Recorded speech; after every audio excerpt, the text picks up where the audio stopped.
Hi, everybody. As promised, I'm going to record a bit of an explanation about neurographics, also for the new people who are joining us, and also if you want to remember something that you drew before and you're not sure what it means, and you want to go over the materials, I want this to be available on the site and on YouTube for anyone who wants to try and find out more about neurographics. All right, so here we go. I'm going to switch to the other camera.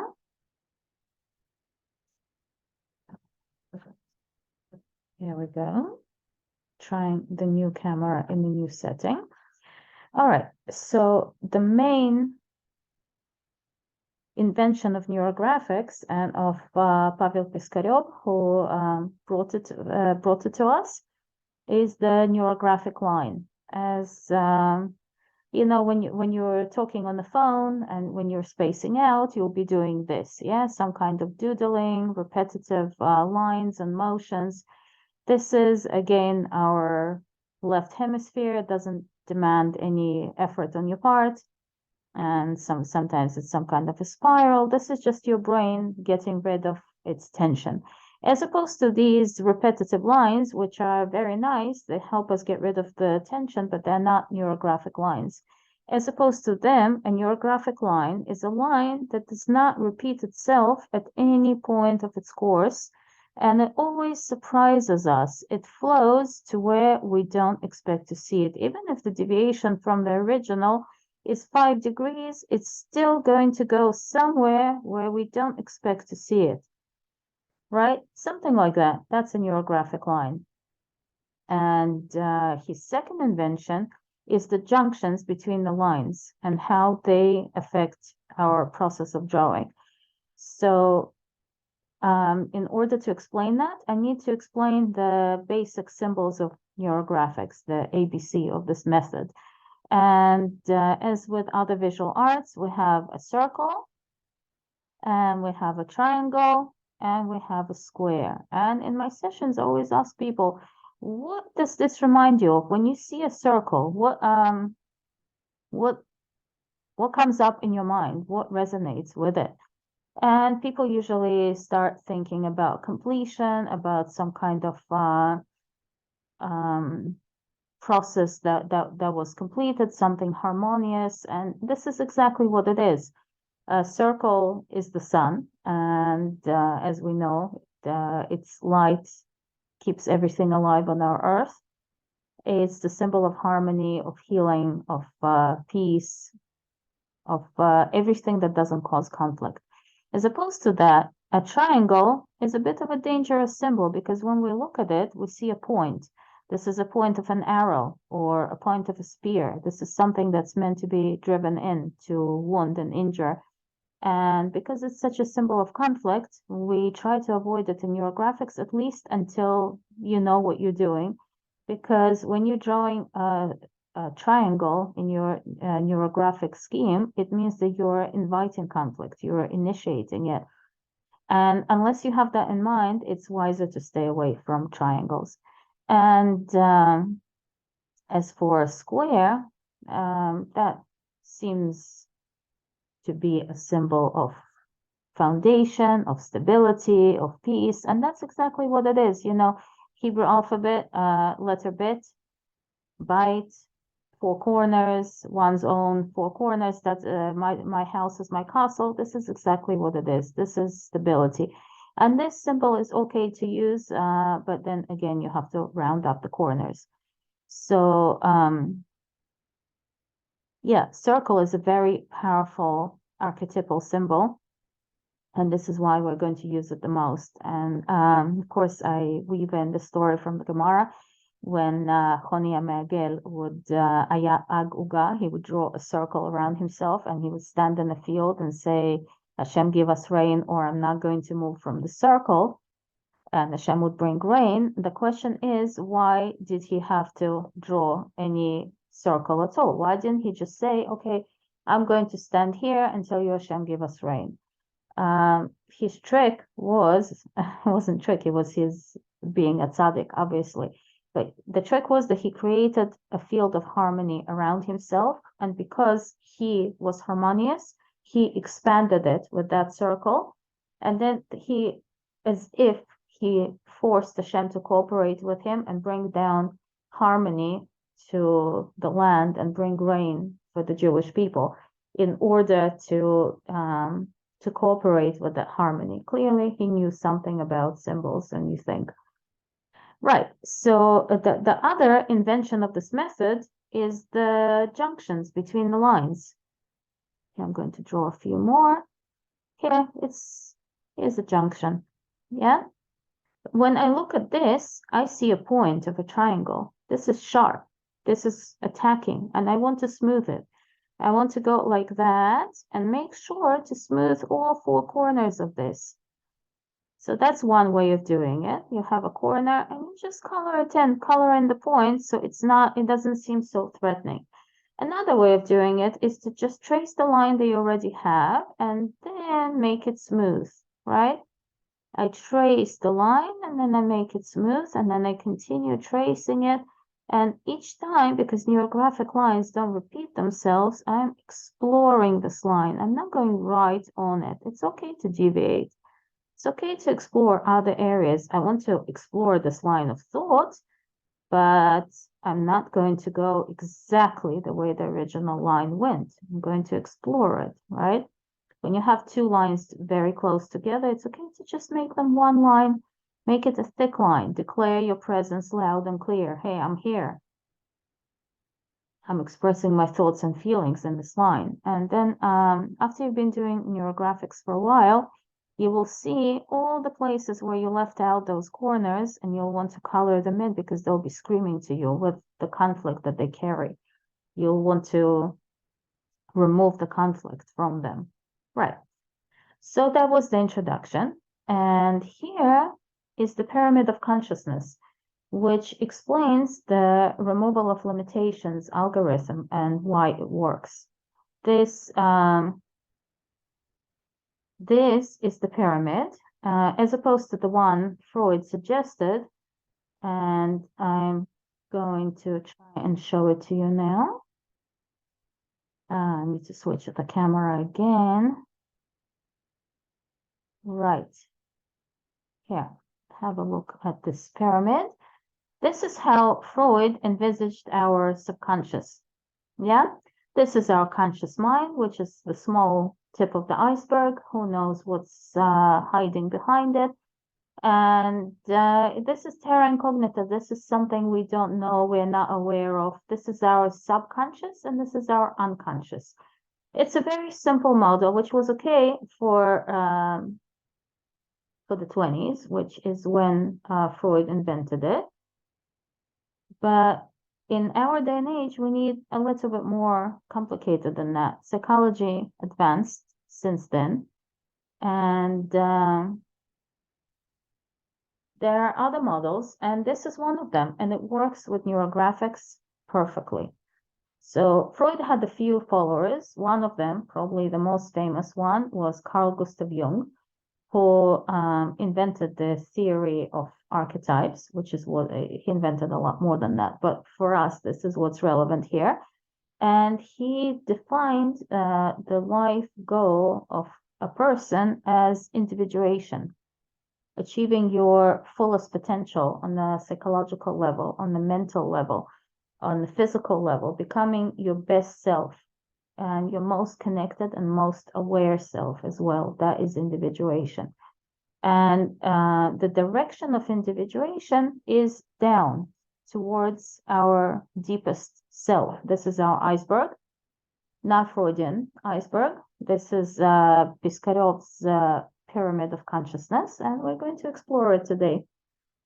So again, the tip of the iceberg is something that we are aware of. This is our operational awareness. You know, when I go into the kitchen to get myself a glass of water and I forget what I went there for, it's because my operational awareness has malfunctioned.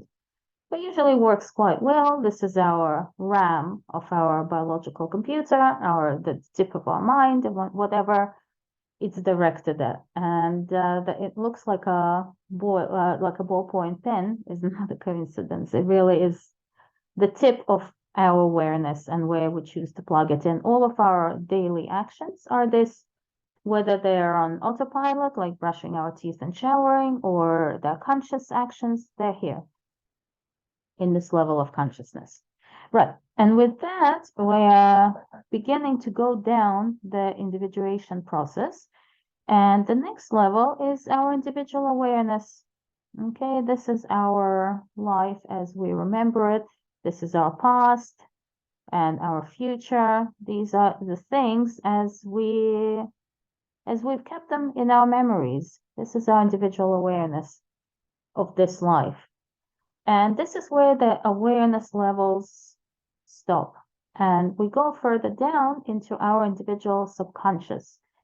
And here is where we store all of our unrecognized needs and desires and all the things that we suppress about ourselves. When mommy says, no, no, no, don't do this, don't go there. And the child says, yes, mommy, I'll be a good boy or girl from now on.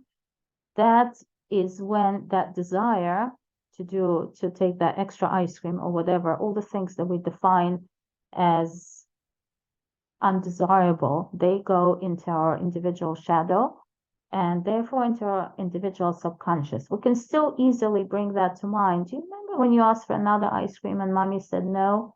Yeah, I still feel bad about that. Yeah, this is our individual subconscious. It's not yet threatening in any way. And it's still quite comfortable. And we can access it quite easily. But as we begin to go down levels, we get to our individual unconscious.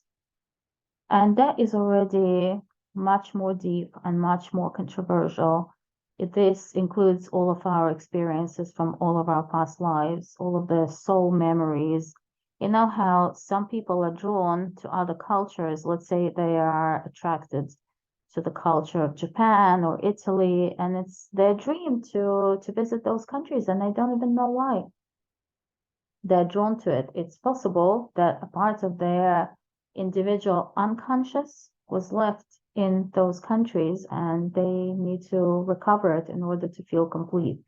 The goal of soul work in general is to recover all of our missing pieces that were lost due to trauma or to our own shame of being who we are.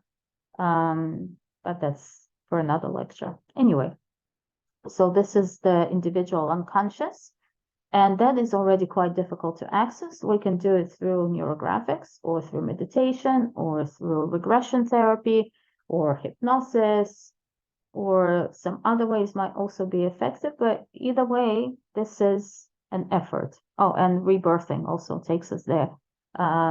Continuous breathing, when we flood our brains with oxygen, also would show us glimpses of our individual unconscious. All right, as we begin to go down those levels, we get to the collective subconscious. And this is where we meet the theory of Carl Gustav Jung once more. And he postulated that human beings create around them a level of collective consciousness created by our thoughts, our dreams, our fears, our poetry, all the things that human beings think are not left just in their minds. They continue to exist kind of in the atmosphere of our earth. Even though some individual people may be gone, the field persists. Okay, so this is the collective subconsciousness. And this part of this level is called the level of egregors. This is a Latin word that in Hebrew we would call it malach, guardian angel. And we see it in the Torah when Yaakov Avinu crosses the river Yabok to go and bring back the little cubs, and he is attacked by the angel of Esau. And we might ask on this very familiar story, we know Yaakov fought Esau and he was victorious, and he was left limping as a result of this experience. we can ask, who was the angel of Esav, and why does Esav get to have an angel? The answer is that Esav was already a group of people. He was not just a mere individual at that point. And every group of people gets to have its own egregor, its guardian angel. And every community, every public institution, every kupat cholim, every office, every family, any community of people has its own guardian angel. As we see in the song of Rabbi Nachman, there are even angels that urge the blades of grass to grow. This is the same thing, just that obviously the angels of communities of people are much more powerful. And this is what we see also in the Tanakh when the Jews ask Shmuel HaNavi to give them a king. He gets very angry. We know that it says, En Mazal LeIsrael. Jews don't have a guardian angel because we were supposed to be governed by Hashem directly, the way we were in the desert. And when the Jews asked for a king, they asked also for this mediating angel of kingdom. They asked to, yes, could we please go under the governance of the stars and angels and not be connected directly to Hashem because it's too scary. We like to be like other people, like other nations, and that's why Shmuel HaNavi got so super angry at the Jewish people because we asked for an egregor. Which is not ideal for the Jewish people to have one as a people. But we have smaller angels when we organize institutions. It's inevitable because there is a physical presence in this world. There is its spiritual representation up there as well. All right, if we go beyond the level of egregors, we get to the level of the collective unconscious. Okay, and this is the level of archetypes. And this is also a word and a concept from Jung's theory.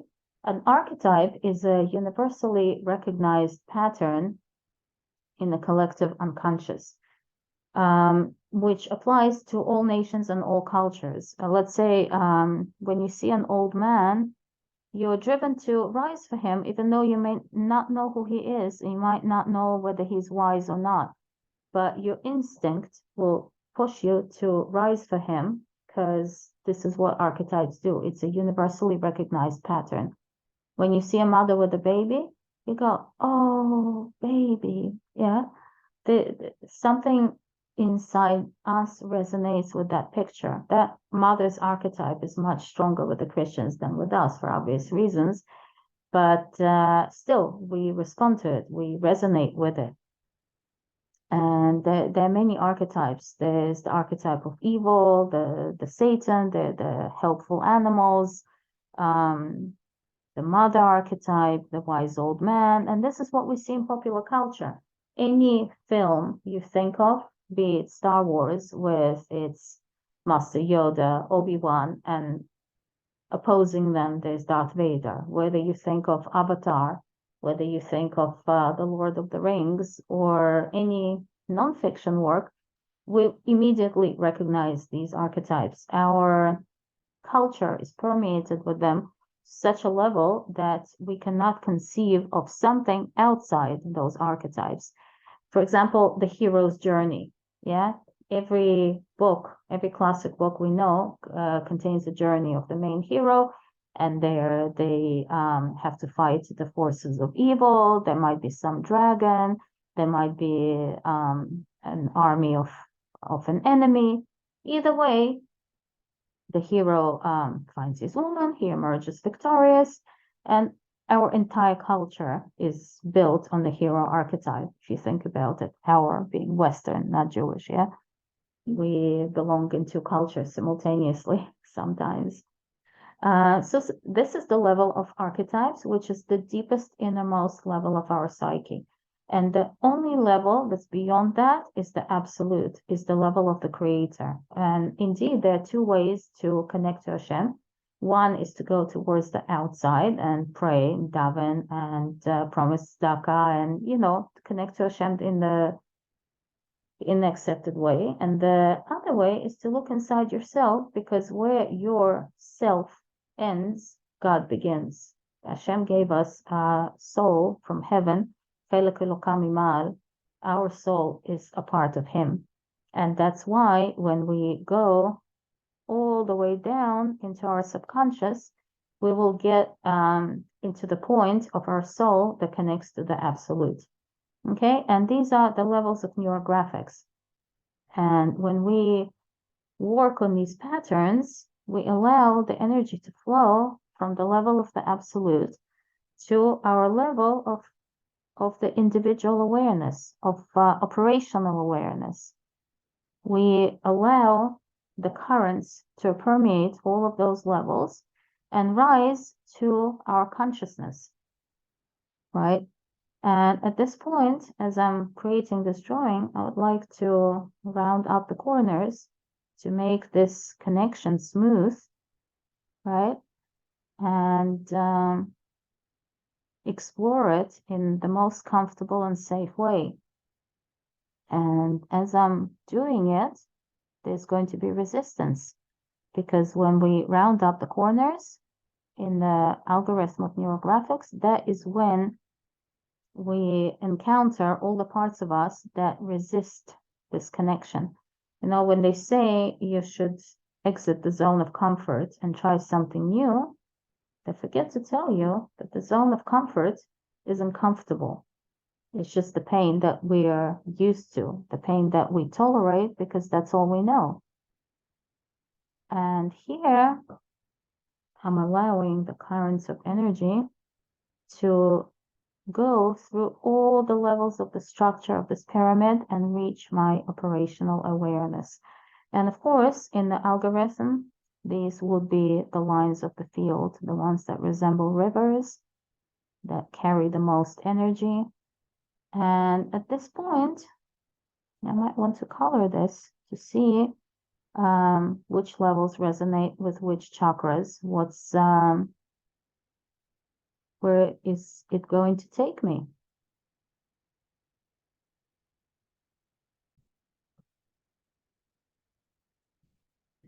Right, so once I've made sure that I rounded up all of the corners, the first part of neurographic drawing is called the composition.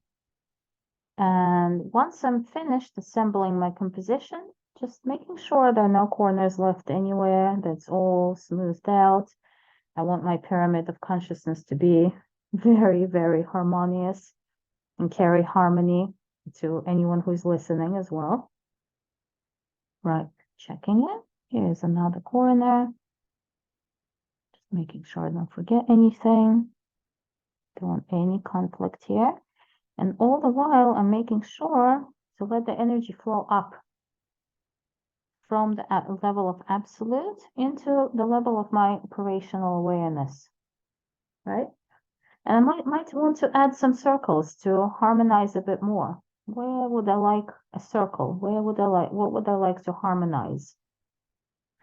Well, definitely in individual unconscious, in case there are any unprocessed patterns. I'm going to add a circle here on the level of egregors, because I want my interaction with them to be harmonious. Next time I visit an institution of any sort, like Bitoch Leumi or Mas Haknasa or the bank, I want my interaction with them to be that of harmony and not of conflict. I want all of my efforts there to flow smoothly, right? And of course, I want a circle on the level of absolute, because who wouldn't want one? Who wouldn't want a connection with the absolute to flow in harmony? Okay, here's my composition. If later on I feel like I need more circles, I'll be able to add them. Yeah. And of course, my operational awareness is also a circle of harmony, from high vibration, bringing peace with it. Okay. And at this point, I could start coloring. And as it goes in neurographics, this is when the resistance will most likely lift. And I won't feel like, oh, my pen doesn't want to go on this paper, right? I will feel like my coloring is easier. Here, obviously, I'm not processing an issue, so there wasn't really any resistance to this. Okay. So the first pencil that came my way was yellow, and that's my solar plexus chakra. And I just happen to know about myself that that's where my greatest weakness is. If, let's say, some rude person in some public place wants to plow me over, I'm most likely going to allow them instead of standing up for my rights or my respect, my ego. I don't like feeding my ego. So that's why I have a weakness in my third chakra. So it's not coincidence that I go a lot for yellow. I like it. It's the color of the sun. It's very lively, vibrant color. And most of the people in the West have a weakness in their red chakra. So I'm going to use a bit of that and create a flow of red. It would be nice to have a more brownish red, like a brick color connection to the earth through our base chakra. But this is the color I have, and this is the color of fire, fiery energy, of power, being decisive. We all know the symbolism of red in Judaism. As we know, women are not supposed to wear red according to some stricter levels of halacha, because it's an enticing color. And the question is, why is it so enticing? Maybe it's connected to the archetype of anima. And this is why I'm drawn here with the red. It's the female power. What do you think? And that is why a certain neighborhood, if I'm not mistaken, this is in Amsterdam, is known as the neighborhood of the red lights. Maybe that's not really a coincidence. And here I'm reaching for the blue. And blue is the voice chakra. It's allowing me to express my opinion, to express my essence through a voice, through words. And as a wordsmith, of course, the chakra of the voice, the throat chakra, has a lot of meaning for me. And as a teacher, obviously, I'm going to have a weakness there, my throat. Which teacher doesn't? If you're a teacher, you know exactly what I'm talking about. So I'm going to color with blue and feel my throat being healed by it. And here's green. Green is the color of healing. This is Malach Raphael. Oh, I've got so many corners not rounded up. Shocking. This is Malach Raphael. This is healing. This is the heart chakra. Do you know that love was green? At least love as we understand it, love to our fellow people, our fellow humans. That's green. It's a very comforting, healing color, very cozy color. While love of Hashem is pink. This is the higher heart chakra. Not everyone has it open, but if you focus on loving Hashem, loving God in your life, you will feel like a freezer pack sitting on top of your regular heart chakra, and that is your higher heart chakra, which holds our love for Hashem. Most people would associate it with all things girly, with Barbies, with bubble gum. It's also happiness of our childhoods when things are simple, uncomplicated, and something we always yearn to restore. And sometimes, not always, we can get there, right? And here's a bit of orange, which is the color of creativity. This is our second chakra, the energy of creation. ironically, our art pieces and our babies are made on the same level in the body, energetically speaking. This is where our creativity sits, where women have the uterus and men have other things, but that's our second chakra. And that's what allows us to be creative. Here we go. Here's a bit of orange. Any other colors missing?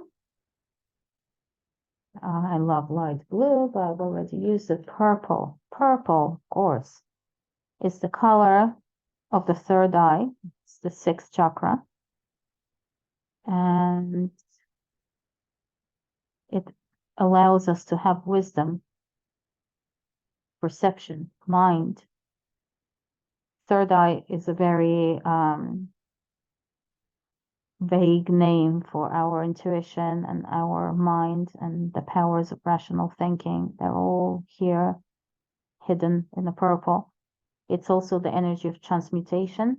When we want to change something in our lives, we can imagine, visualize purple light pouring onto this object or into this issue that we want to change, and the energy of transmutation will carry us through.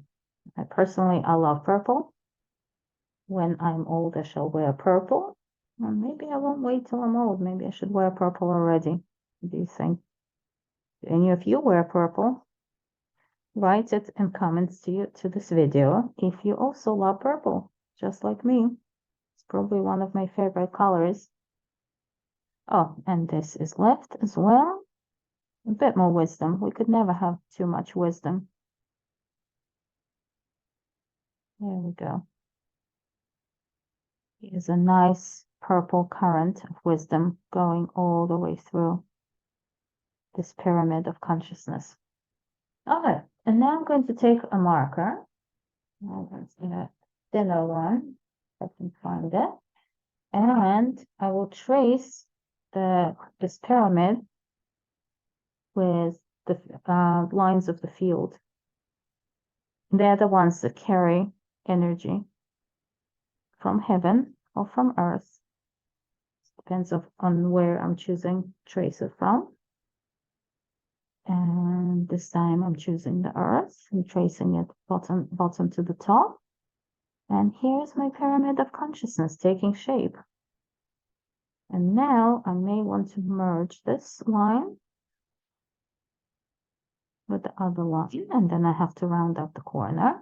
Or I may want to trace it on its own, allow it to have a life of its own. I'm tracing the neurographic lines, and sometimes I'm creating new ones, and I feel the energy rising from the bottom of this drawing to the top.